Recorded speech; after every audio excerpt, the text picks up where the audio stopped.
I refused to give my son and his wife the money from my house sale. That was my answer after 3 months of enduring pressure, manipulation, and threats, disguised as family concern. But what came after that refusal surpassed any nightmare I could have imagined in my 60 years of life.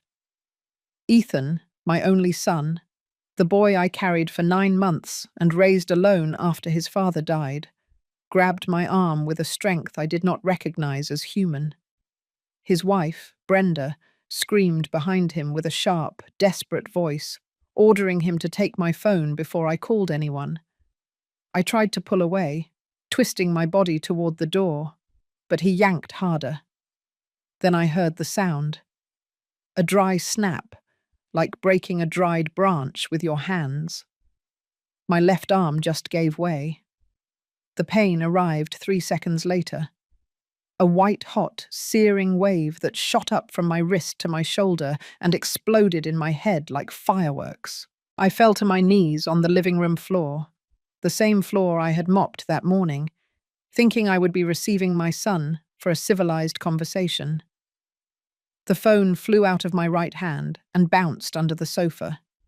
Ethan froze, staring at my arm which hung at an impossible angle, his mouth open and his hands still extended in front of him as if he couldn't believe what they had just done. Brenda stopped screaming. The silence that fell over the living room was worse than any insult they had thrown at me in the last few hours. I breathed in short gasps, trying not to move because every millimeter of movement sent electrical shocks through my entire arm. Tears streamed down my cheeks, but they weren't just from pain. They were from betrayal, from disbelief, from seeing my own son transformed into a violent stranger I didn't know. Ethan took a step back and ran his hands through his hair. His lips were trembling. Brenda looked at him, then looked at me, and I saw something in her eyes that chilled my blood more than the pain. It wasn't regret. It was panic. Panic about the consequences. Panic about this getting out. Panic about losing control of the situation they had so carefully orchestrated for months. I tried to speak, but only a moan escaped. My arm pulsed with its own sick heartbeat.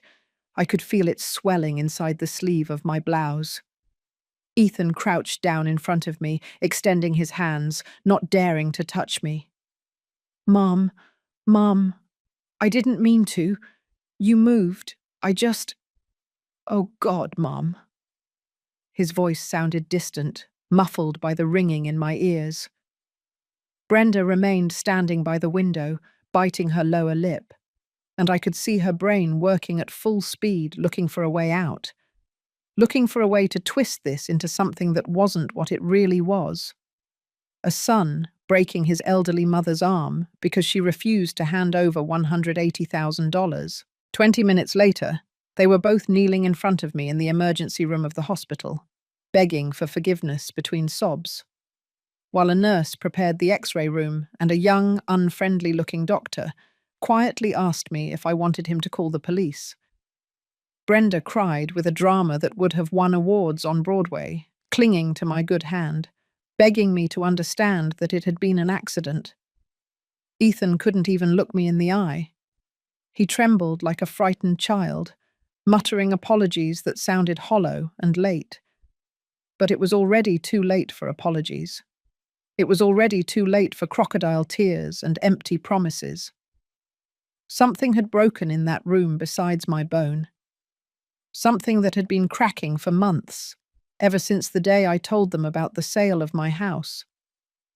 From the moment they saw that money not as the fruit of their mother's 40 years of work, but as a solution to their financial problems, as something that belonged to them by right of blood. While I waited to be taken for X-rays, with my arm immobilized in a temporary sling and a dose of pain medication running through my veins, my mind began to process. I couldn't understand how I had gotten here, how the sweet routine of my quiet life had turned into this nightmare, how the son I raised with so much sacrifice now looked at me with eyes full of fear and desperation, not for my pain, but for the consequences he would face. The nurse approached with a clipboard in her hands and asked if I had anyone else to call. Someone I trusted, someone who could be with me. I nodded weakly and whispered a name. Olivia Peterson, my neighbour, my friend. The only person in this world who had warned me this could happen. The only one who saw what I refused to see for so long. Brenda tried to protest when the nurse dialed the number. She said they would stay with me, that they were my family, that no one else was necessary. But the doctor interrupted her with a firm, professional voice, explaining that since the patient had suffered a severe fracture during a domestic altercation, hospital protocol required the presence of an independent witness. Brenda's face crumpled. Ethan closed his eyes as if he wanted to disappear. Olivia arrived 40 minutes later, her hair still wet from the shower, and an expression of contained fury that would have scared anyone. She hugged me carefully, avoiding my injured arm, and whispered in my ear with a trembling voice that everything was going to be all right, that she was here, that I was no longer alone. Then she turned to Ethan and Brenda with a look that could have melted steel. "Get out of here, now!" Ethan opened his mouth to protest, but Olivia raised a hand. "I called Leo Miller. He's on his way. If you're still here when he arrives, I promise you won't leave this hospital without handcuffs on your wrists." The lawyer's name fell upon them like a bucket of ice water. Brenda paled. Ethan swallowed hard. They exchanged a quick look, one of those silent communications that couples who have been together for years have, and then Brenda took Ethan by the arm and dragged him toward the exit. Before crossing the door, my son turned one last time. His eyes were red and swollen. He opened his mouth as if to say something, but no sound came out. He simply lowered his head and disappeared down the hall. Olivia sat next to me on the gurney and took my good hand in hers. She didn't say anything. Words weren't needed at that moment. Just her presence was enough. I leaned my head against her shoulder and finally allowed the crying to come out. Not the silent, contained crying from the living room, but the deep, heartbreaking cry of a mother who has just realized that her son no longer exists. At least not the son she knew. 6 months before my arm broke in that apartment, my life was so predictable that I could anticipate every moment of the day as if reading a script written decades ago. I woke up at 6 in the morning without needing an alarm, brewed coffee in the same American coffee maker I bought on my honeymoon with Robert, and sat on the back porch to watch the sun gild the leaves of the lemon tree I planted when Ethan was 5 years old. The house where I lived for 32 years was large, too big for a single 60-year-old woman with knees that creaked when climbing stairs, and a back that protested every time I tried to clean the upstairs windows. It had 4 bedrooms, 2 full bathrooms, a yard that was once my pride, but which I now only managed to maintain halfway, and a spacious kitchen where Robert used to dance with me while we cooked on Sundays. Robert died 5 years ago of a massive heart attack while mowing the lawn one Saturday afternoon. He fell among the azaleas he himself had planted. He didn't even have time to call me. I was the one who found him 2 hours later when I went out to bring him lemonade. He still had the pruning shears in his hand. After his death, the house stopped feeling like a home and started feeling like a mausoleum full of memories that haunted me at every corner. His coffee mug was still on the second shelf of the kitchen. His bathrobe hung behind the bathroom door. His gardening books piled next to his favorite armchair. For the first 2 years, I couldn't move anything. It was as if by leaving everything in its place, I could keep him alive in some way. But time does curious things with pain. It softens the edges. It turns it into something you can live with instead of something that suffocates you. By the 3rd year, I started donating his clothes. By the 4th, I gave his garden tools to Mr. Wallace, the neighbour on the corner. By the 5th, I could finally sit in his armchair without bursting into tears. My routine became simple and methodical. Breakfast at 7, soap opera at 9 while folding laundry, grocery shopping on Tuesdays and Fridays, visit to the cemetery on Sundays after church, phone call with Ethan on Wednesday nights, brief conversations where he told me little, and I pretended not to notice his disinterest. Dinner at 6, television until 10, bed. Olivia Peterson lived in the house next door for 15 years. She was 2 years younger than me, also a widow, with 3 adult children who visited her every weekend, loaded with noisy grandchildren. We became friends out of necessity at first. She needed someone to water her plants when she traveled to visit her daughter in Texas. I needed someone to help me change the light bulbs in the high ceiling that I could no longer reach without getting dizzy. But over time, that friendship of convenience turned into something deeper. Olivia was one of those women who say exactly what they think, no matter if it hurts. She had no filter between her brain and her mouth, and I found that refreshing after a lifetime of being diplomatic and measuring every word so as not to offend anyone. We had coffee together every afternoon at 4 o'clock. Sometimes at her house, sometimes at mine. We talked about everything and nothing, about the rising grocery prices every week, about the neighbor across the street who had a lover 30 years younger, about our children, about our dead husbands, about what we would have done differently if we could go back. It was Olivia who first suggested I sell the house. "Ellie, this house is consuming you," she told me one March afternoon while sipping her latte. "Look at it. Look at how much it costs you to maintain it. The yard is halfway cared for. There are entire rooms you don't even use. The stairs are killing your knees. Why are you clinging to so much empty space?" "It's my home," I answered automatically, though even as I said it, I knew it sounded hollow. "I raised Ethan here. I lived here with Robert. All my memories are here." "The memories are here," Olivia said, pointing to her head. "And here," she added, pointing to her heart. "You don't need 30-year-old walls to keep them.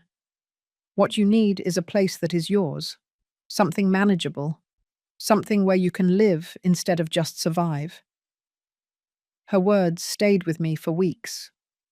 I started seeing the house with different eyes, the leaks in the roof that I couldn't afford to fix, the peeling paint on the windows, the water heater that threatened to die at any moment, the utility bill that ate up half of my retirement check every month just to heat and cool empty rooms. One April morning, I woke up with a strange clarity. I looked around my bedroom, that enormous room with the closet full of Robert's clothes that I never finished donating, and I knew Olivia was right. I wasn't living. I was being the custodian of a museum dedicated to a life that no longer existed. I called a real estate agency that same week. An efficient young woman named Sarah Jenkins came to evaluate the property. She walked through every room with a tablet in her hands, taking notes and photos, making positive comments about the high ceilings and the privileged location just 3 blocks from the town park. "Mrs. Foster, this property is in a highly sought-after area," she explained while we had tea in the kitchen. "With the size of the lot and the solid construction, I'm sure we can get an excellent price. I'd say between $170,000 and $200,000, depending on how fast you want to sell." The number left me breathless. When Robert and I bought this house 3 decades ago, we paid $45,000 and thought we were making the deal of our lives. Now it was worth 4 times more. It was more money than I had ever had in my hands, more money than I ever imagined having. "And what would you do with that money?" Sarah asked me with a kind smile. "Do you have plans?" The truth is, I hadn't thought beyond the sale itself. But in that moment, sitting in my kitchen with this young professional looking at me with expectation, I began to dream. A small apartment in a building with an elevator, No stairs to climb, no yard to maintain. Something cozy and modern and with large windows and lots of light. And with the remaining money, well, I could live comfortably the rest of my days without worrying about every cent. I want something simpler, I finally told her. Something that is just for me. Sarah smiled as if she understood exactly what I meant. We put the house on the market 2 weeks later. The response was immediate. 3 families came to see it the first weekend. By Monday, I already had 2 offers on the table. By Wednesday, I had accepted an offer of $182,000 from a young couple with 2 children who fell in love with the yard and the lemon tree. That's when I called Ethan to tell him the news. It was a Wednesday night, our usual weekly call. He sounded distracted as always, responding with one-word answers while I told him about my week. But when I mentioned that I had sold the house, the tone of his voice changed completely. You sold the house? The house where I grew up? Yes, son. It's too big for me alone. I can't keep it up anymore. And why didn't you consult me first? It's my house too. All my childhood memories are there. His reaction surprised me. Ethan hadn't set foot in this house in more than a year. He didn't even come to visit me for Thanksgiving. But now, suddenly, he was full of nostalgia and hurt feelings. Ethan, honey, you have your own life, your own home. This house is consuming me, and I need something more manageable. There was a long silence on the other end of the line. Then I heard a female voice in the background. Brenda. I couldn't make out what she was saying, but the tone was urgent. Ethan cleared his throat. And how much did you get for the sale, Mum? I should have felt the alarm then. I should have noticed how his interest shifted from sentimental to practical in a second. But he was my son, my only son, and I still believed his concern was genuine. $182,000. It's much more than I expected. Another silence. Then Brenda spoke louder in the background. Ethan coughed. That's a lot of money, Mum. Do you know what you're going to do with it? Buy a smaller apartment, something comfortable, and with what's left over, live peacefully. Mum, we need to talk. Brenda and I have some ideas that could help you invest that money intelligently. You can't just leave it in the bank. Inflation will eat it up. You need financial advice. Ethan, I know how to manage my money. I know, Mum, I know. But this is different. It's a significant amount. Let us help you. We're family. We'll come by next weekend to talk about this calmly, okay? Brenda is really excited to see you. I hung up the phone with a strange feeling in my stomach. Ethan hadn't come to visit me in months, and now suddenly he was excited to spend the weekend at home. Brenda, who barely spoke to me at family gatherings, was excited to see me. Olivia, who had heard my side of the conversation from her chair on the porch, looked at me with her eyebrows raised. Here comes the trouble, she simply said. Don't be dramatic, I replied, though a part of me knew she was right. The following Saturday, Ethan and Brenda arrived at 10 o'clock in the morning. I had spent all Friday morning cleaning the house from top to bottom, preparing the guest room that hadn't been used since last Thanksgiving, and cooking my son's favourite dishes. I made his beef pot roast with potatoes that he loved as a child. I prepared rice pilaf. I baked a lemon meringue pie. The kitchen smelled like home and family. When I heard the car pull up in front of the house, I felt a genuine excitement. It had been so long since Ethan's last visit, so long since I could hug him and see his face in person instead of through a phone screen during our brief weekly calls. I went out to the porch, wiping my hands on my apron, smiling like a fool. Ethan got out of the car, looking tired. He had deep, dark circles under his eyes and had gained weight around his stomach. His shirt was wrinkled, as if he had slept in it. But when he saw me, he forced a wide smile and opened his arms. "Mom, I missed you." I hugged him tight, breathing in the smell of his expensive cologne that he probably couldn't afford. Brenda got out of the passenger side wearing high heels and a tight dress, completely inappropriate for a casual weekend visit. She wore enormous sunglasses that covered half her face, and a designer bag that I recognized from the windows of stores I never entered, because a single item cost more than my monthly retirement check. She greeted me with a strained smile, offering her cheek for an air kiss that barely brushed my skin. "You look so pretty. The house looks great." Liar. She had never told me I looked pretty, and she knew perfectly well the house was in the same state as always, maybe a little more neglected because my energy wasn't the same anymore. I let them in and noticed how Brenda looked at every corner with assessing eyes. She stopped in front of the china cabinet, where I kept the porcelain dishware I inherited from my mother. She ran a finger along the carved wooden frame of the entryway mirror. She looked up at the stairs with a calculating expression. "It must be hard climbing those stairs every day at your age," she commented with fake concern. "I manage," I replied, ignoring the comment about my age. I was 60, not 90. We had lunch in the dining room, something I hadn't done since last Thanksgiving. I put out my best tablecloth, the white lace one I only used for special occasions. I served the food on the good dishes. Ethan ate with appetite, praising every bite as he used to when he was a child. Brenda picked at her food, pushing the potatoes around her plate, while looking at her phone under the table every few minutes. It was after lunch, when we were having coffee in the living room, that the real conversation began. Ethan cleared his throat several times before speaking, a nervous habit he had since childhood when he was about to ask for something he knew he shouldn't. "Mum, about the house money. Brenda and I have been researching investment options that could triple that capital in less than 5 years." Brenda leaned forward with rehearsed enthusiasm. "Yes, Ellie, we have a friend who is a financial advisor. He works with high-yield investment funds. It's an incredible opportunity, but you need to act fast because these opportunities don't last." I sipped my coffee slowly, looking at them over the rim of the cup. "I'm not interested in risky investments.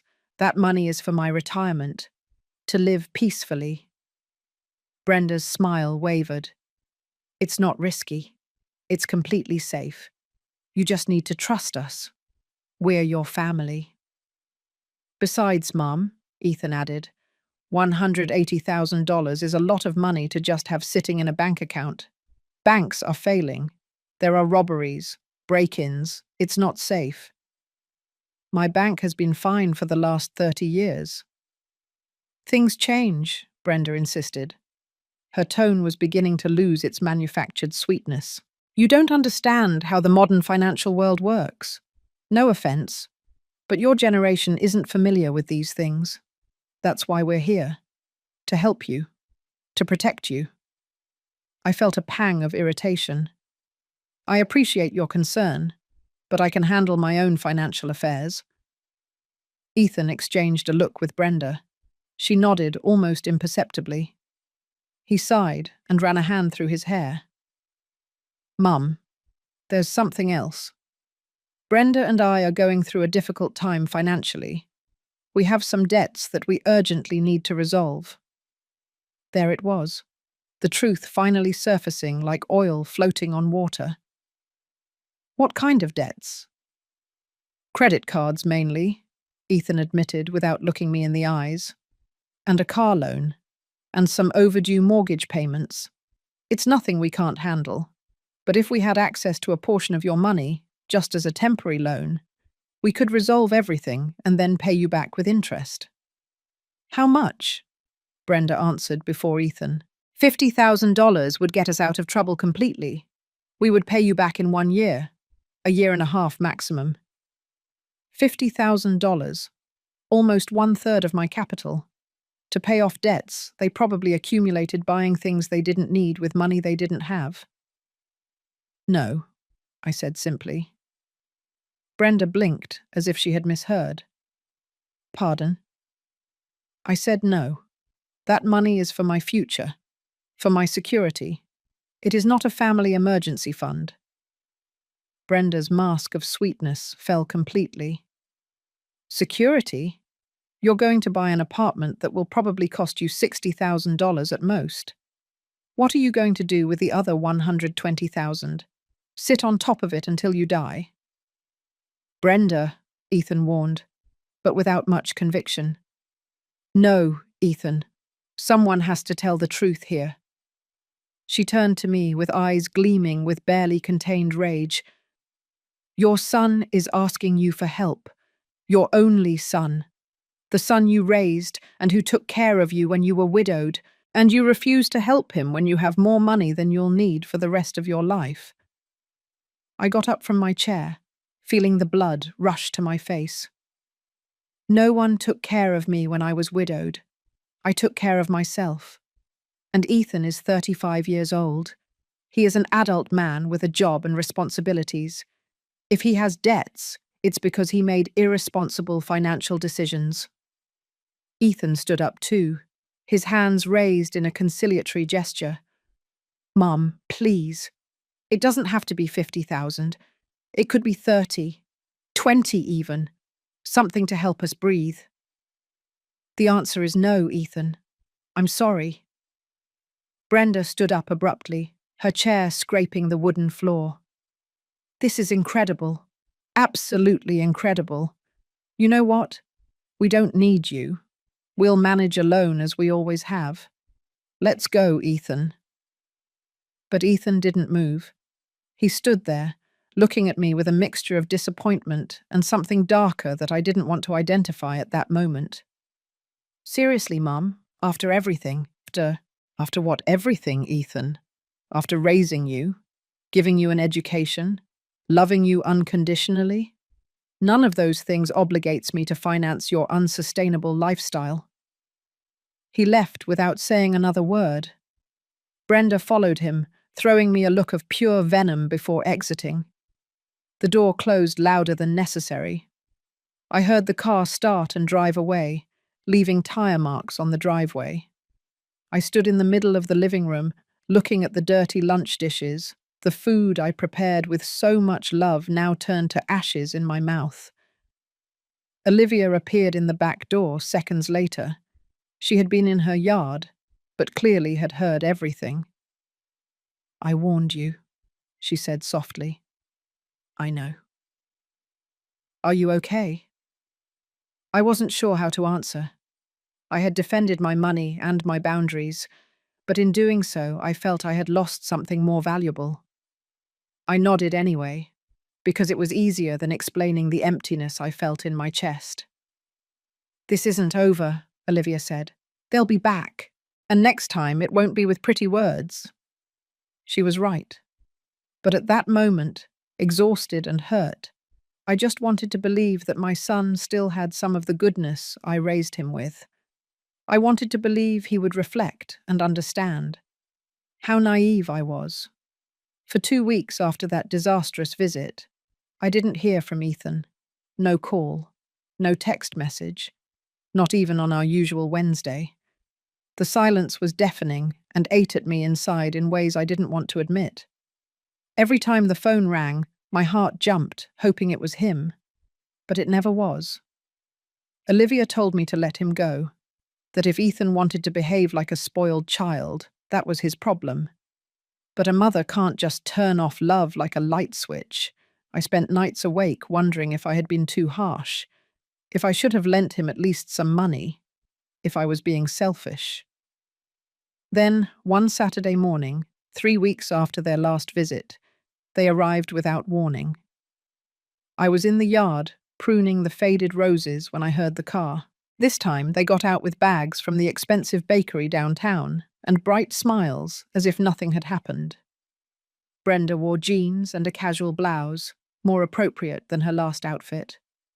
Ethan carried a bouquet of flowers, my favorite, white daisies.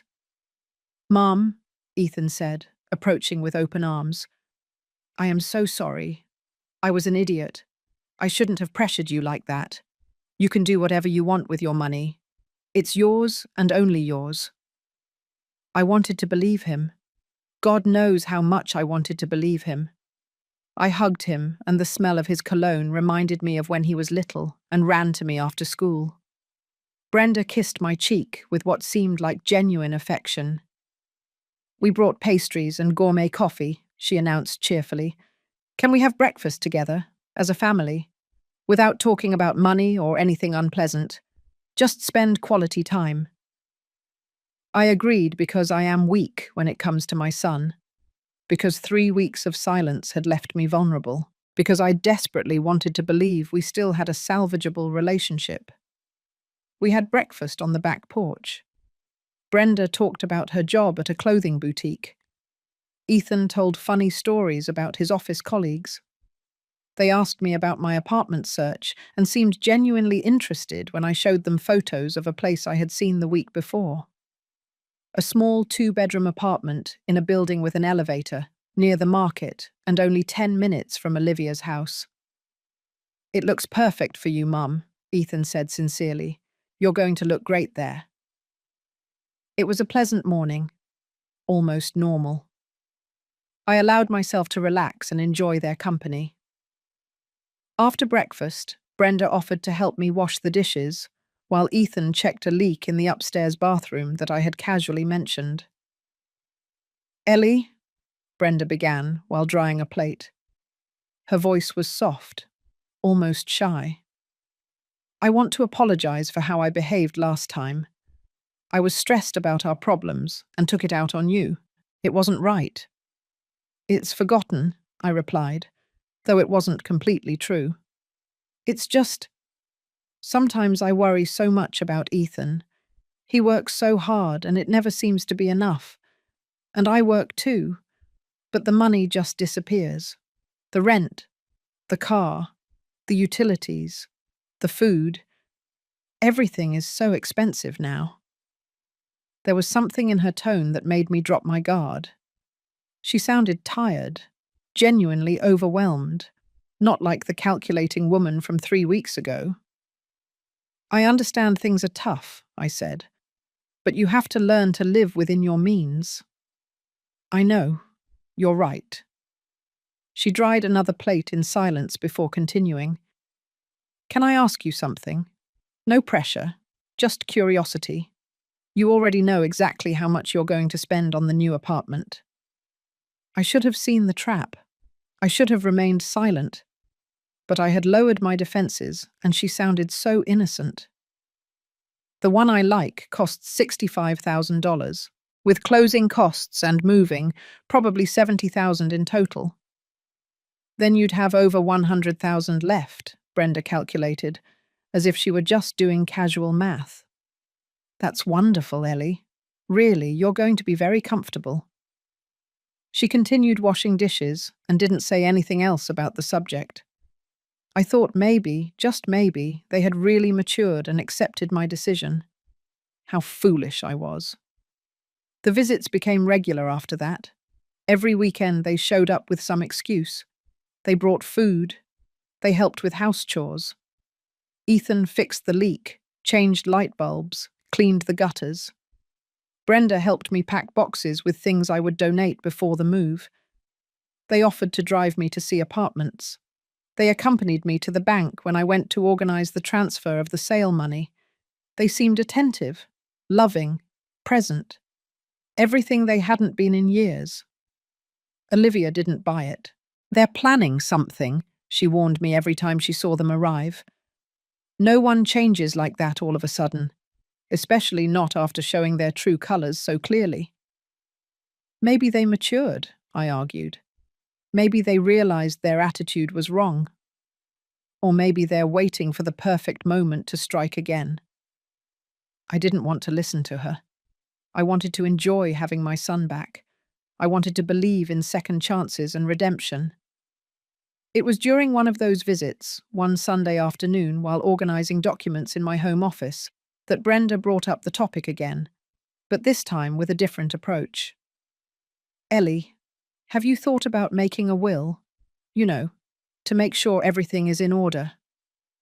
The question took me by surprise.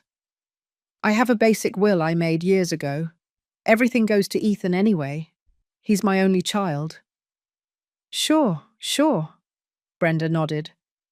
But with so much money now, maybe you should update it. And also think about a power of attorney, just in case something happens to you and you can't make decisions for yourself. It's just a precaution. Power of attorney. Yes, you give someone you trust the legal authority to handle your affairs if you become incapacitated. It's standard for people your age, just to be prepared. I don't plan on becoming incapacitated soon, I said with an uncomfortable laugh. No one plans anything. That's why it's important to be prepared. Brenda pulled some papers out of her bag. In fact, I brought some forms. They're generic, nothing official yet. But we could fill them out together and then take them to a notary, just so you have everything in order before the move. I took the papers and looked at them with distrust. They were general power of attorney forms. Why do you carry this with you? Because I worry about you, she answered without missing a beat. And because I know these things are easy to put off until it's too late. I need to think about it. Of course, no rush. Keep them and review them when you have time. That night, after they left, I showed the papers to Olivia. She read them with a frown, flipping through each page with growing alarm.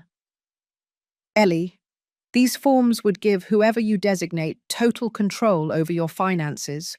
They could move your money, sell your property, make medical decisions. Everything. It's just in case something happens to me.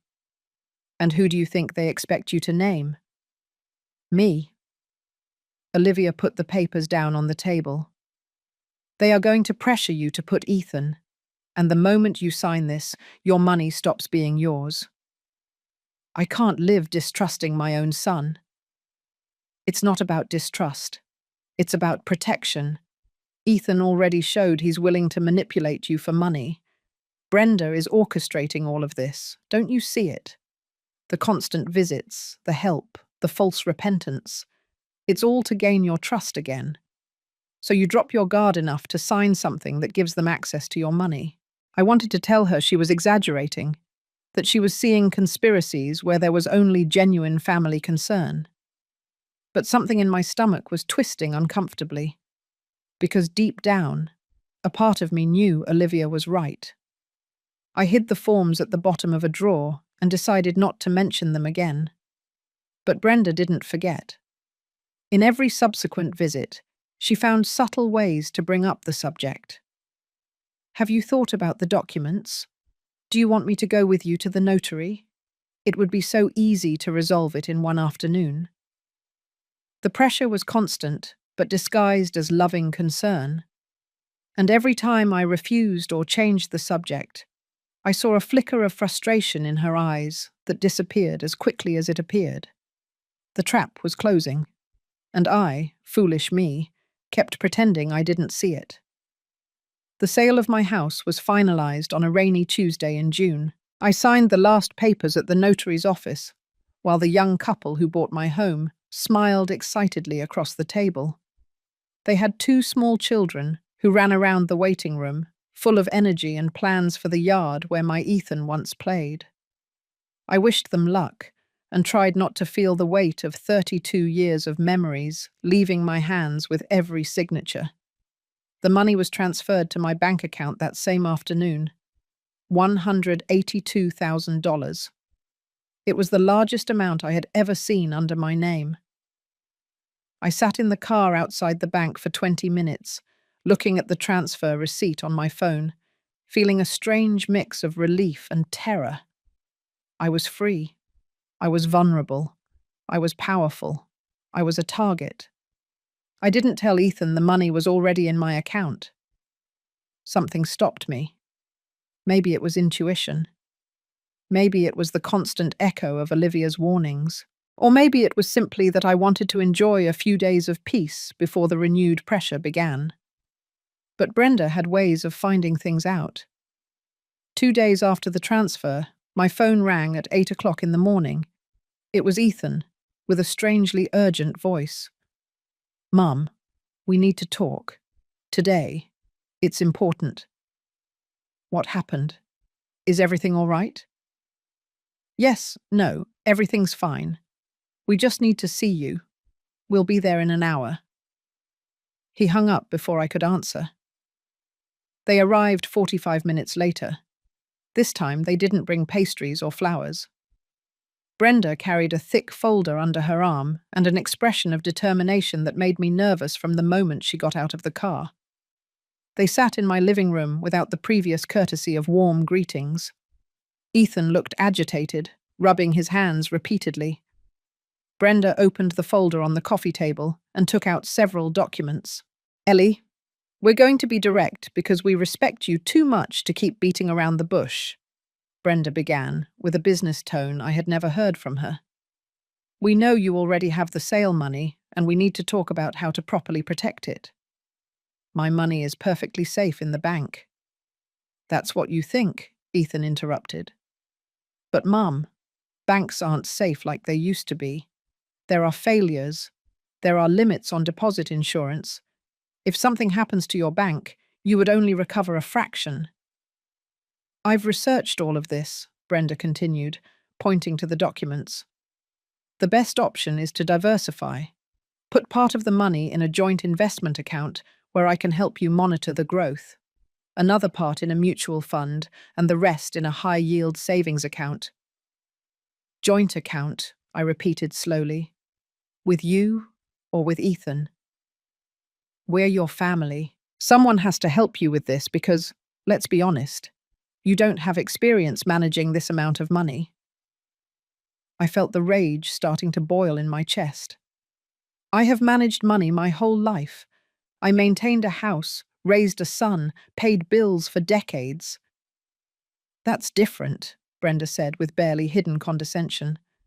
"This is a larger sum that requires financial knowledge that you frankly don't have." "The answer is no. I'm not putting my money in any joint account with anyone." Ethan leaned forward, his hands clasped as if praying. "Mum, please, just listen to us. We're not trying to take anything from you. We're trying to protect you." "Protect me? Or protect yourselves from the fact that you don't have access to my money?" The silence that followed was tense and dangerous. Brenda closed the folder with a sharp movement. "You know what? I'm tired of being diplomatic. That money should belong to the family. Robert worked for that house too. Ethan grew up in that house. He has as much right to that money as you do." "Robert was my husband. The house was in my name. The money is mine." "But when you die, it's going to be Ethan's anyway," Brenda countered. "So why not share it now when he really needs it?" "Because I'm alive, and I plan to be for many more years." Ethan stood up abruptly. "This is incredible. All my life I have respected you. I have honored you. I have been a good son. And now when I ask you for a little help, you turn your back on me." "I gave you my whole life," I replied, standing up too. "I gave you education, home, unconditional love. I paid for your college. I supported you when you lost 3 consecutive jobs because you couldn't get there on time. I lent you and Brenda money 2 years ago for your car down payment, money you never returned to me. I'm not turning my back on you. I'm setting boundaries." "Boundaries," Brenda spat, "are what selfish people use as an excuse not to help their family." "Then I guess I'm selfish." Brenda picked up her bag and the folder. "You know what, Ellie? When you're old and sick and need someone to take care of you, I hope your money can buy you the company you'll need, because we won't be there." "Brenda, that's enough," Ethan muttered, but without real conviction. "No, Ethan. She needs to hear the truth. She is alone. She has no one but us, and she's throwing that away for money." "You are the ones destroying our relationship for money." I replied with a trembling voice. I am just protecting what belongs to me. They left amidst slamming doors and bitter words. Ethan didn't look me in the eyes on the way out. Brenda shot me a look of pure hatred that made me take a step back. The car roared away violently, leaving tire marks in the driveway for the second time. I stood trembling in the middle of the living room. Olivia appeared minutes later, as she always seemed to do when I needed her most. Come, she said simply, taking my arm. Let's go to my house. I'm going to make you tea, and we're going to call Leo, the lawyer. Yes, because this isn't going to end here, Ellie, and you need legal protection before they try something more drastic. They won't do anything drastic. He's my son. Olivia looked at me with deep sadness in her eyes. Your son just threatened you with abandonment when you might need him most. His wife just accused you of being selfish for protecting your own money. What more do you need to see? I didn't have an answer for that, because the truth was too painful to admit. My son, the baby I breastfed, the boy I comforted during nightmares, the young man I applauded at his graduation, had become someone I didn't recognize. And his wife had turned him into someone capable of emotionally extorting his own mother. We went to Olivia's house. She prepared chamomile tea while I sat in her kitchen and trying to process what had just happened. Then she called Leo Miller, an attorney who had helped her family with inheritance matters a few years ago. Leo arrived that afternoon. He was a man in his mid-40s, with premature grey hair and a serious but kind expression. He listened to my whole story without interrupting, taking occasional notes in a notebook. Mrs. Foster, he said when I finished, you need to take immediate steps to protect your assets. First, I want you to change your bank passwords today, all of them, and enable two-factor authentication on all your accounts. Do you think they would try to get into my accounts? I don't know what they would try, but it's better to prevent. Second, I need you to bring me any documents they gave you to sign, any paper you touched in their presence. I need to review them. Only the power of attorney forms that I never signed. Bring them.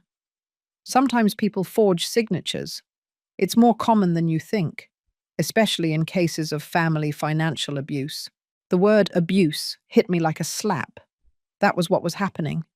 Abuse. From my own son. Third, Leo continued, I am going to draft clear documents establishing that your money is exclusively yours and that no one has the right or access to it. We are also going to create an updated will that leaves everything in order according to your real wishes, not what others expect. And finally, I am going to give you my personal number. If they pressure you again, if they threaten you again, if you feel danger in any way, call me immediately. Danger? Ethan would never physically hurt me. Leo and Olivia exchanged a look I didn't like. Mrs. Foster, Leo said softly, financial abuse often escalates to other types of abuse. I'm not saying it will happen, but you need to be prepared and protected. That night, alone in my nearly empty house, with boxes everywhere waiting for the move that would happen in 2 weeks, I allowed myself to cry. I cried for the son I lost, for the violation that could never be repaired, for the innocence of believing that blood is always thicker than greed.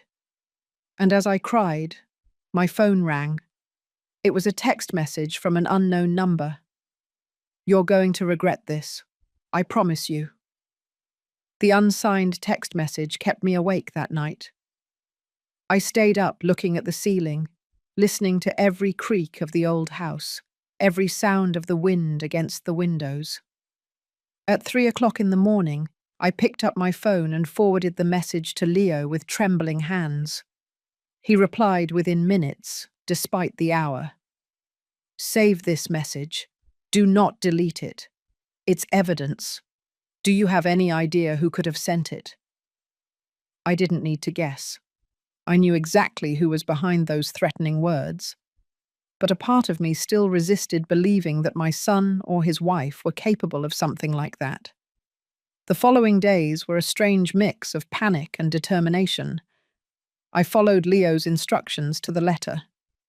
I changed all my passwords. I activated alerts on my bank account for any transaction greater than $100.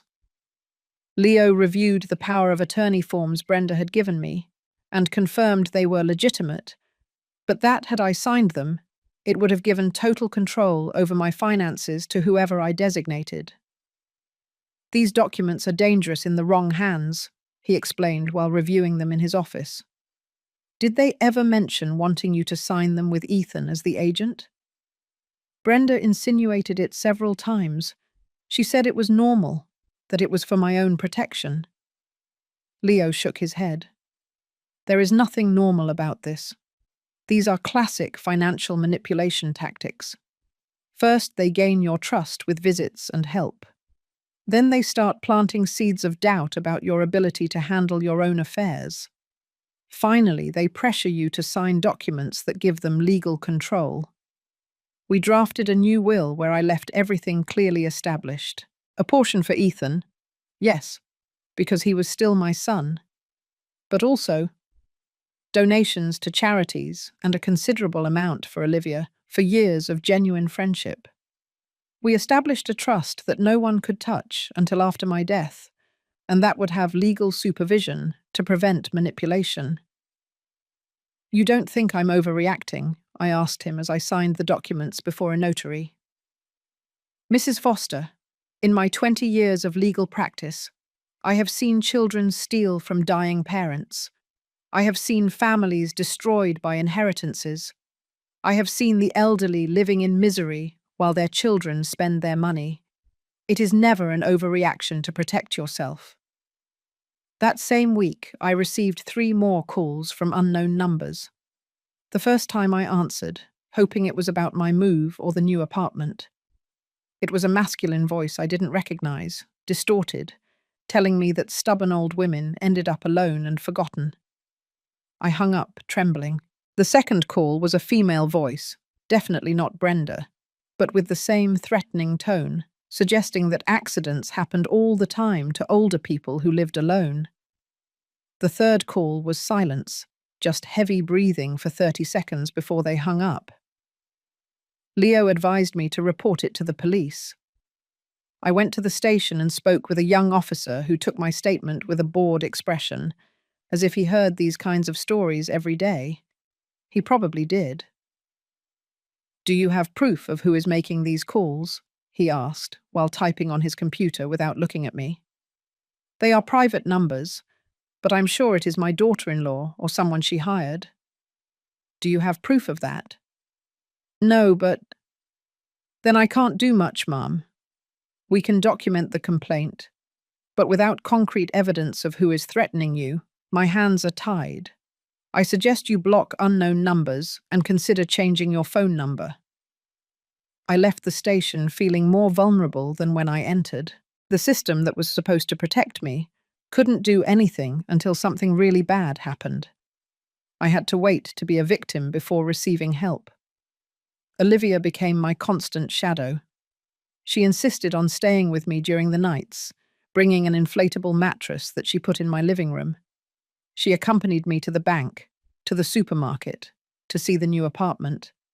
She never left me alone for more than a few hours. This is ridiculous, I protested one afternoon while we packed boxes in my room. You can't put your life on hold for me.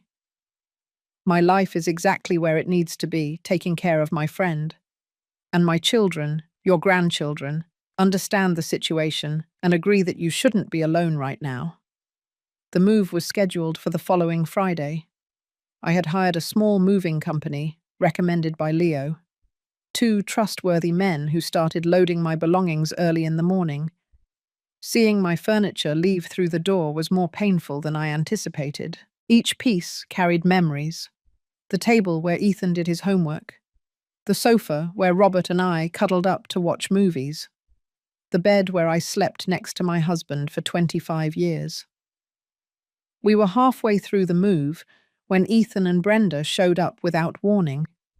I saw them park from the upstairs window, and my heart sank uncomfortably.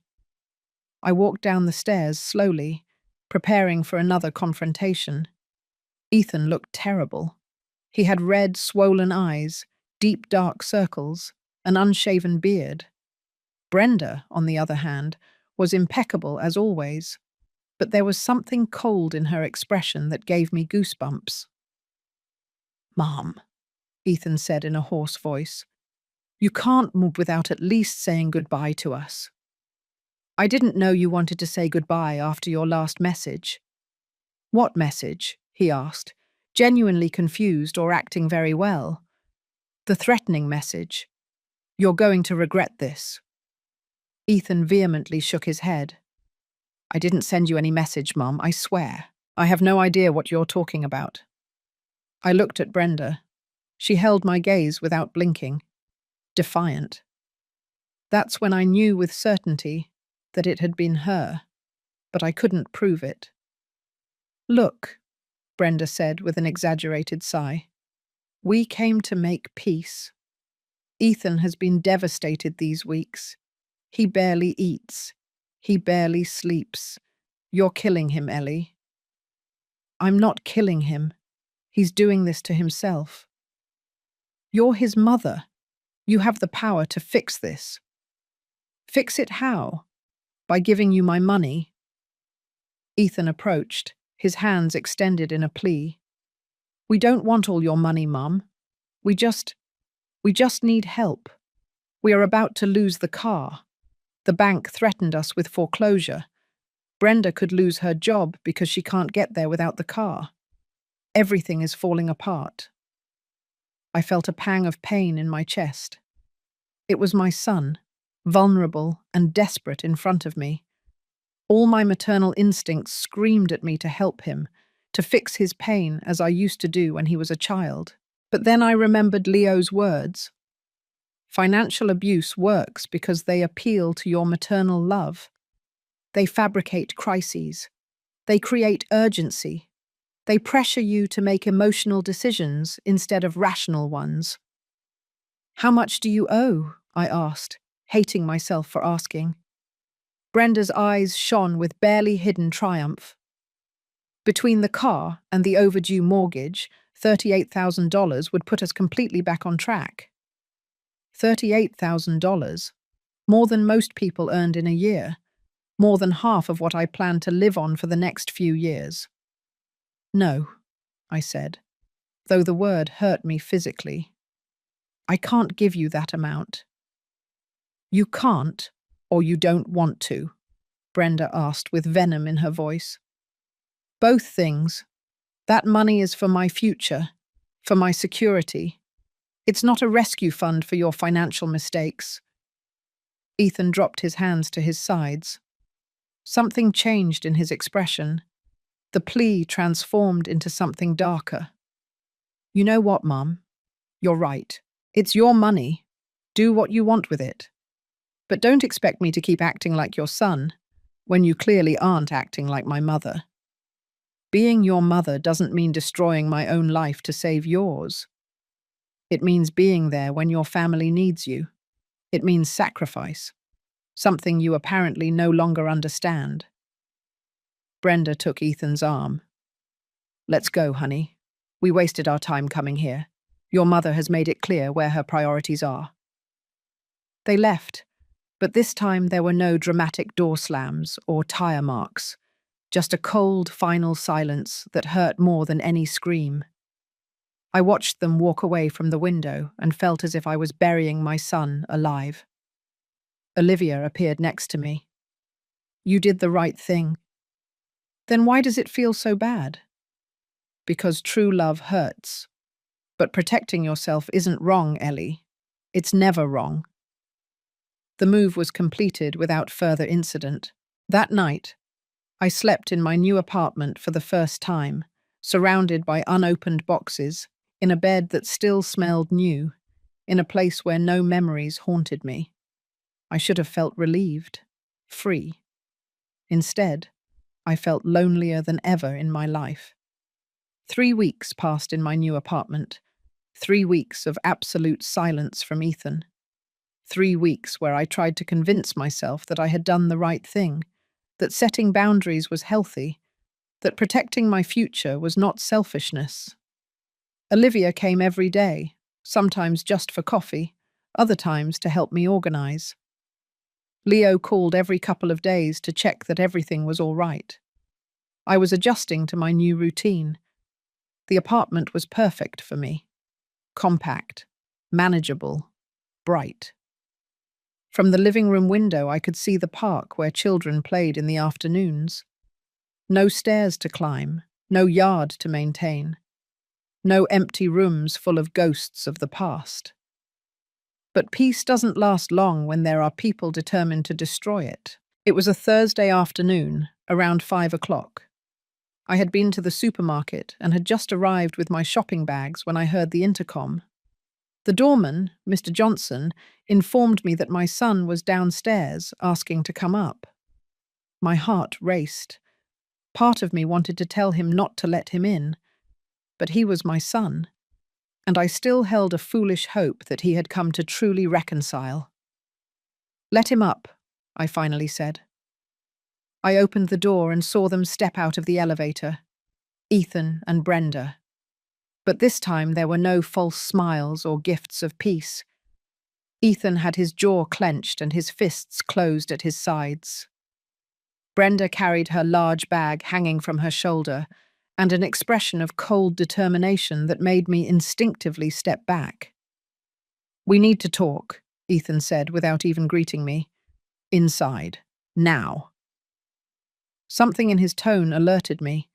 It was different, desperate, but also dangerous. I should have closed the door. I should have called security. But maternal instinct is stupid and powerful, so I let them in. They closed the door behind them.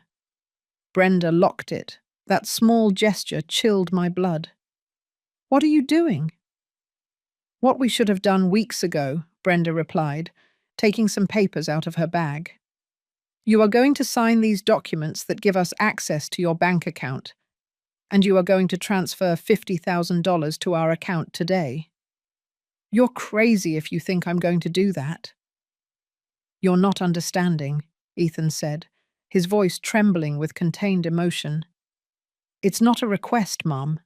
It's a demand. We need that money. They're going to take our house. They're going to take the car. Brenda is pregnant, and we don't have money for the doctor. We are sinking, and you sit here in your nice apartment with over $100,000 that you don't need." "Pregnant?" The news took me by surprise, but I immediately suspected. "How long?" "That doesn't matter," Brenda interrupted. "What matters is that you are going to help your family, or you are going to face the consequences." "You're threatening me." "We are giving you a chance to do the right thing," Ethan said, moving closer. "Sign the papers, make the transfer, and we can all move on as a family." My phone was in the kitchen, a few feet away. I started moving toward it, but Brenda stepped in my way. "Where do you think you're going?" "I need my phone. I'm calling Leo." "You're not calling anyone," Brenda spat. "That meddling lawyer has been filling your head with garbage, making you believe we're the bad guys when we only want the best for you. Get out of my apartment. Now." "Or what?" Brenda challenged, crossing her arms. "Are you going to call the police? Are you going to have your own son arrested?" Ethan ran his hands through his hair, pacing like a caged animal. "Mum, please, just sign the papers. It doesn't have to be like this." "I'm not signing anything, and if you don't leave this moment, yes, I am going to call the police." I moved quickly toward the kitchen, but Ethan was faster. He grabbed my arm, not forcefully yet, just stopping me. "Mum, wait. Reason with us." "Let go of me, Ethan." "Not until you listen." I tried to break free, but his grip tightened. Panic began to climb my throat. This was my son, but in his eyes I saw something I had never seen before. savage desperation, the look of a man on the edge of a cliff, willing to drag others down with him in his fall. "Ethan, you're hurting me." "Just sign the damn papers," he shouted, shaking me. "Sign and this ends." Brenda appeared with the documents and a pen.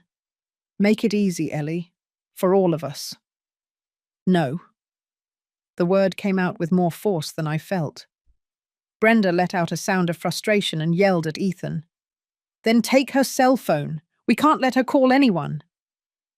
Panic turned into terror when I saw Ethan look toward the kitchen where my phone was on the counter. I saw the calculation in his eyes, the decision forming. "Ethan, no," I pleaded. "Don't do this. We can still fix this. We can talk." But it was too late. He had crossed an invisible line in his mind. Brenda had won. Desperation had won. He dragged me toward the kitchen while I tried to resist. I managed to grab the door frame, but he pulled harder.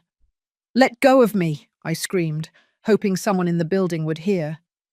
Brenda ran and snatched my phone from the counter. "I got it. Now control her." Ethan shoved me against the wall, not violently but firmly, holding me there while Brenda put my phone in her bag. I gasped, my heart beating so fast I thought it would burst out of my chest. This wasn't my son. It couldn't be. The boy I raised would never be capable of this. "Brenda, give me the papers," Ethan ordered, his voice now mechanical, as if he were following a script. "We're going to do this civilly."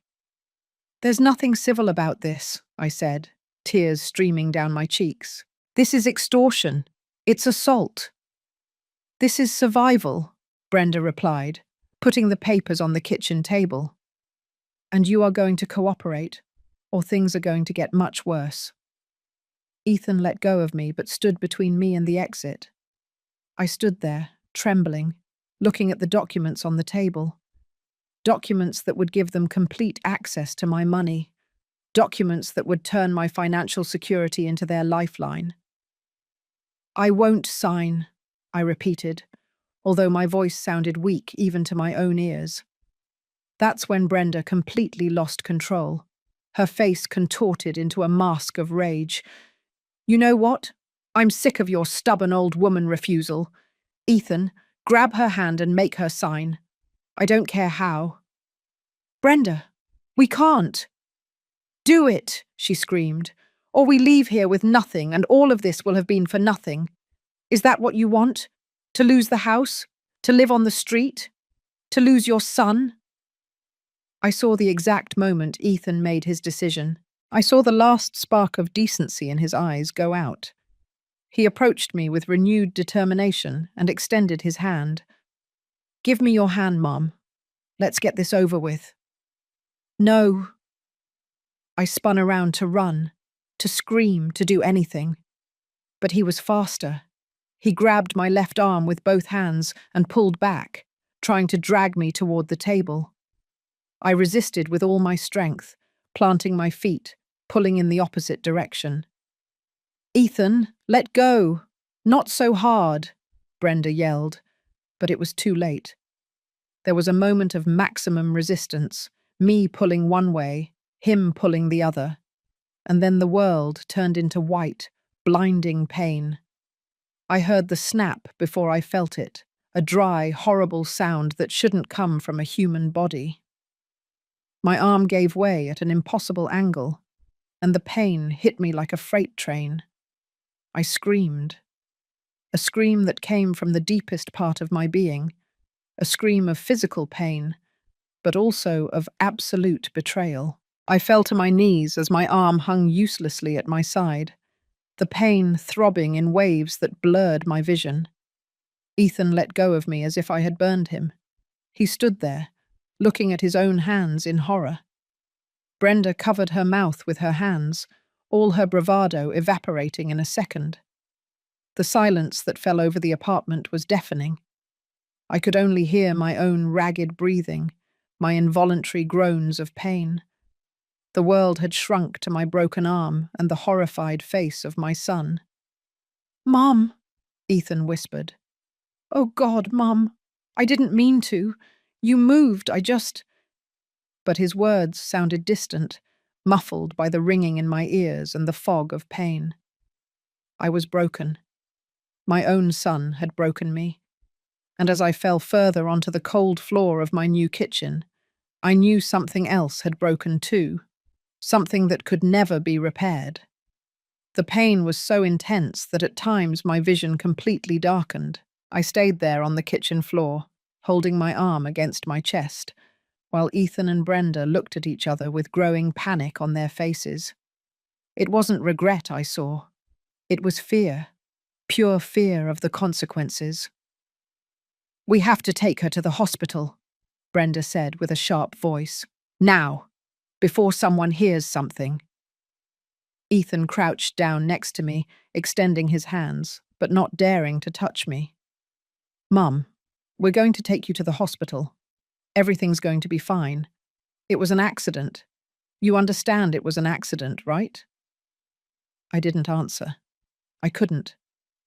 Each breath sent new waves of agony through my arm.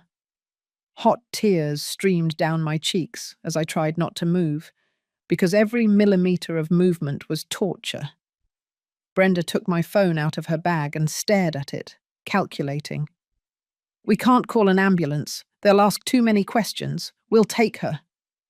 "And what are we going to say?" Ethan asked, his voice rising in pitch. "How are we going to explain this? We'll say she fell, that she tripped over a moving box, that we were helping her and she fell on her own." What they didn't know, what they couldn't know, was that I had prepared a safety plan with Olivia days before. A simple but effective plan. Every time Ethan and Brenda came to visit me, I sent Olivia a text message with a key word. If she didn't receive another message from me saying everything was all right within 1 hour, she had instructions to call the police.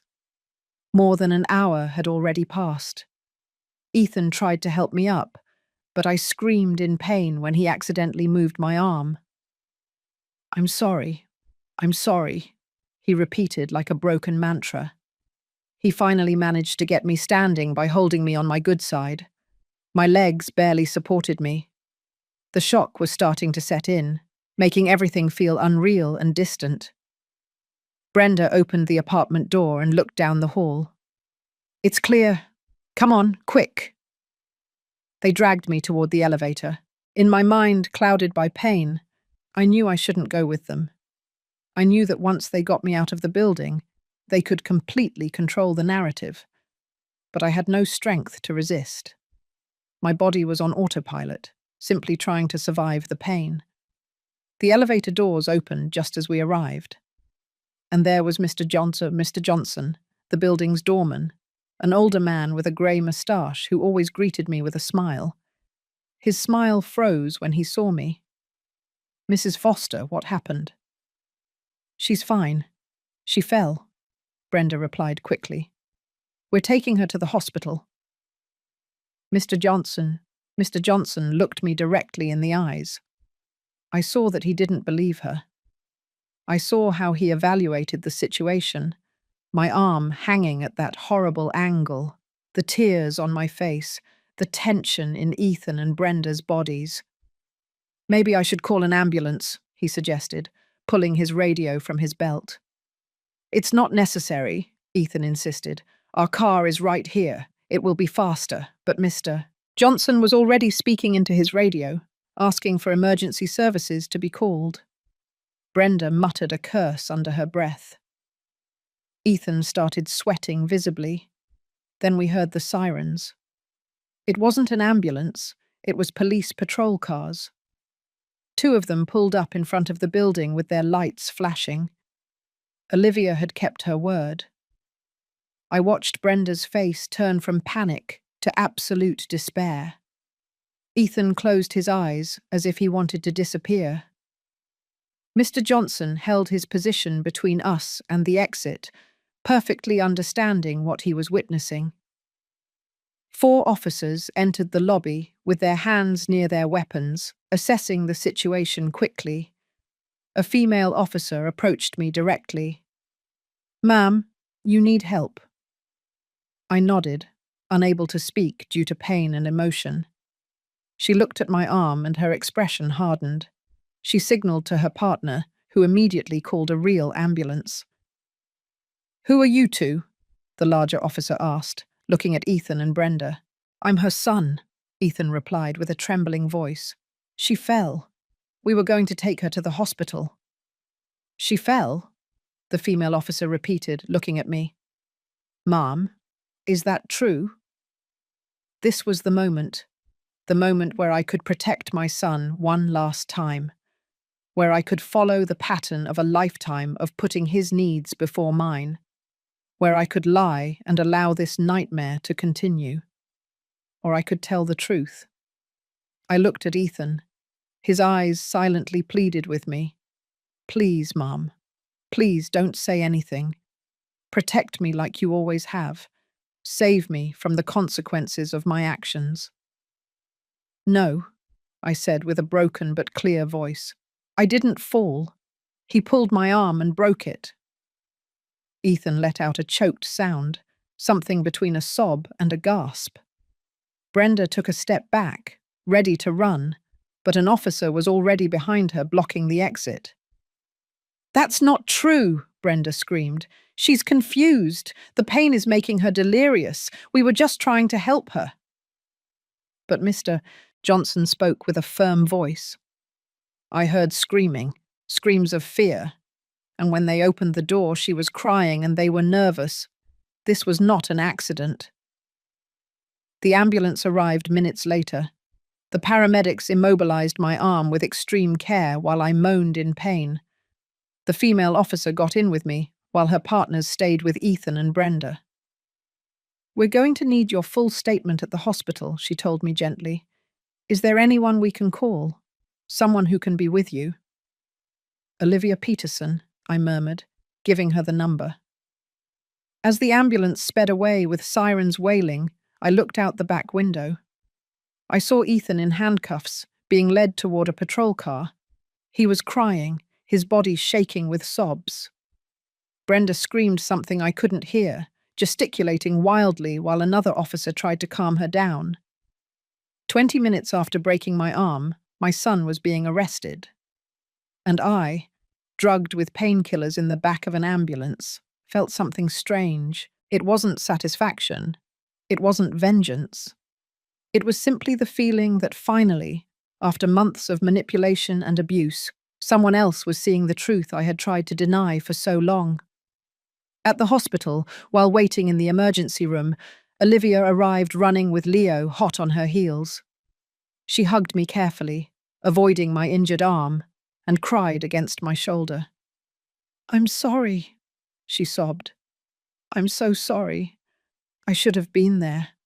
I should have protected you better." "You did protect me," I whispered. "You called the police. You saved me." Leo spoke with the officers and the doctors, taking notes, documenting everything. Nurses took photographs of my arm before the surgery.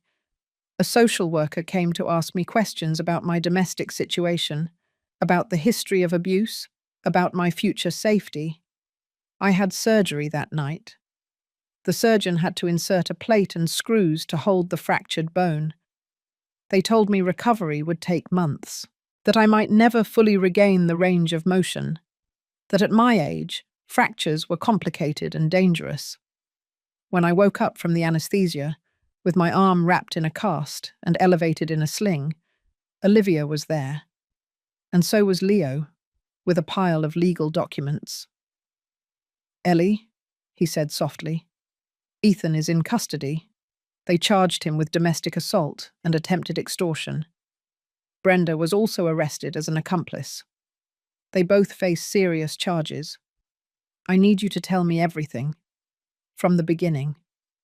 Don't omit anything." And so, with tears streaming down my cheeks and pain pulsing in my arm, I told the whole story. Every manipulation, every threat, every moment where I should have said enough, but didn't.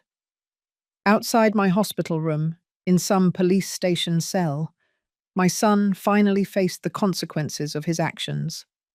And I, broken but still alive, began the process of healing. Not just my arm, but my shattered heart and my crushed spirit. Justice had finally arrived, and although it hurt more than I imagined, it also felt like the first breath of fresh air in months. 3 months after that horrible night, I sat on the balcony of my apartment with a hot cup of coffee in my right hand. My left arm was still in the sling, although the cast had been removed 2 weeks earlier. Physical therapy was painful and slow, but the doctors said I was progressing well for someone my age. I hated that phrase. For someone my age. As if being 60 automatically turned me into fragile glass. Life had found a new rhythm, a calmer one, more mine. Olivia still came every day, now more for company than for protection. We had coffee, watched soap operas, gossiped about the neighbours in the building. Mr. Johnson brought me the mail personally and always stayed a few minutes to make sure I was all right. The entire building knew my story. At first I was ashamed, but over time I learned that there was no shame in being a victim. The shame belonged to those who hurt me. Ethan accepted a plea deal with the prosecution. 2 years of probation, community service, mandatory anger management therapy, and a restraining order that prohibited him from coming near me for 5 years. He wouldn't go to prison, but he would have a criminal record for the rest of his life. Leo explained to me that since it was his first offence and he showed genuine remorse, the judge was lenient. Brenda wasn't so lucky. The investigation revealed that she had been trying to forge my signature on bank documents weeks before the incident. Detectives found drafts of power of attorney documents with my signature practiced over and over again on sheets hidden in her car. She faced charges of attempted fraud, conspiracy, and complicity in assault. Her trial was scheduled for 2 months from now. The pregnancy Brenda spoke of never existed. It was another lie, another manipulation, another way to emotionally pressure me. When Leo confirmed it, I felt a strange mix of relief and sadness. Relief because there was no innocent baby caught in this mess. Sadness because it confirmed the extent to which they were willing to lie.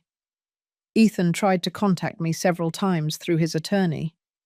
Apology letters that Leo received and asked me if I wanted to read. I read the first 3. They were full of regret, explanations of how the debts had driven him crazy, how Brenda had manipulated him too, how he never meant to hurt me. After the 3rd letter, I asked Leo to stop delivering them. Not because I didn't care, but because I needed to heal without constantly reopening the wound. The apartment truly became my home. I put photos on the walls. Not of Ethan, at least not yet. That hurt too much. But of Robert, of my parents, of happy moments from a life I built with work and love. I bought new plants for the balcony.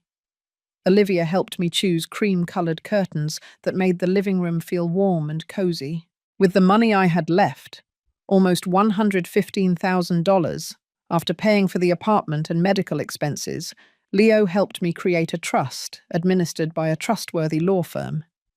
A monthly amount was deposited into my account for my expenses. The rest was protected, conservatively invested, secured for my future. No one could touch it. Not even me, without the approval of the trust administrator. I updated my will, too. A smaller portion for Ethan, because despite everything, he was still my son, and I couldn't completely erase that maternal love that had defined my life for decades. But the greater part would go to charitable organizations that helped the elderly victims of family financial abuse. I wanted my money to serve to protect other women like me, so they wouldn't be alone when their own families turned against them. Olivia had introduced me to a support group for victims of family abuse. We met every Tuesday afternoon at the community center, listening to the stories of other women, some with situations even worse than mine, helped me process what I had lived through. I learned that I wasn't alone, that financial abuse of the elderly by their children was more common than anyone wanted to admit. That shame and maternal love kept many women silent while they were stripped of everything. One September afternoon, while returning from physical therapy, I found a young woman crying in the lobby of my building. She had a baby in her arms and an old suitcase at her feet. Mr. Johnson was trying to console her, explaining that the apartment she came to see had already been rented. Something in her desperation touched me. I approached and asked her story. Her name was Jessica Adams. She had escaped from an abusive husband with her 6-month-old daughter. She had no family. She had no money. She had been sleeping in shelters for 2 weeks, looking for a permanent place. I gave her the address of the social services that could help her. I gave her money for food and diapers. And when she thanked me with tears in her eyes, I realized something important. My pain, my experience, my story could serve for something more than just my own healing. They could help others. I started volunteering at the community center. I helped other older women understand their financial rights. I taught them to set boundaries with manipulative family members. I shared my story, not with shame, but with the purpose of warning and educating. Leo came once a month to give free legal consultations. My arm never completely healed. It still ached on cold mornings. I still couldn't lift heavy things. The doctors said arthritis would probably set in over time. It was a permanent reminder of what had happened. But it was also a symbol of my survival, of my strength, of my refusal to be destroyed. One afternoon, while having coffee with Olivia on my balcony, my phone rang. It was an unknown number. I almost didn't answer, but something made me respond. "Mum." Ethan's voice froze me. We hadn't spoken in 3 months. "How did you get this number?" "Your lawyer gave it to me. He said I could try calling, but that you would decide whether to answer." His voice sounded different, softer, more broken. I needed to tell you that I'm sorry. Truly. Every day. Every moment. I'm so sorry, Mum." I didn't answer. I didn't know what to say. "I don't expect you to forgive me," he continued. "I don't deserve it. But I needed you to know that I'm in therapy, that I'm working on myself, that I finally understand what I did to you, what I almost destroyed." "Almost," I repeated softly. "But you didn't succeed." "No, I didn't." He paused for a long time. "You are stronger than I ever was. You always have been." "I had to learn to be. You taught me that lesson in the most painful way possible." "I know. And I'll live with that for the rest of my life." Another silence. "Do you think someday, maybe in years, we could?" "I don't know, Ethan. Honestly, I don't know. Today the pain is too fresh. The damage is too deep." "I understand. Just take care of yourself, Mum. Please." He hung up before I could respond. I stood there with the phone in my hand, silent tears running down my cheeks. Olivia put her hand on mine. "Are you all right?" "I'm going to be," I replied. And it was true. The sun was beginning to set over the park. Children played on the swings. Couples walked hand in hand. Life continued, indifferent to personal dramas and family tragedies. And I was here, alive, free, broken, but healing.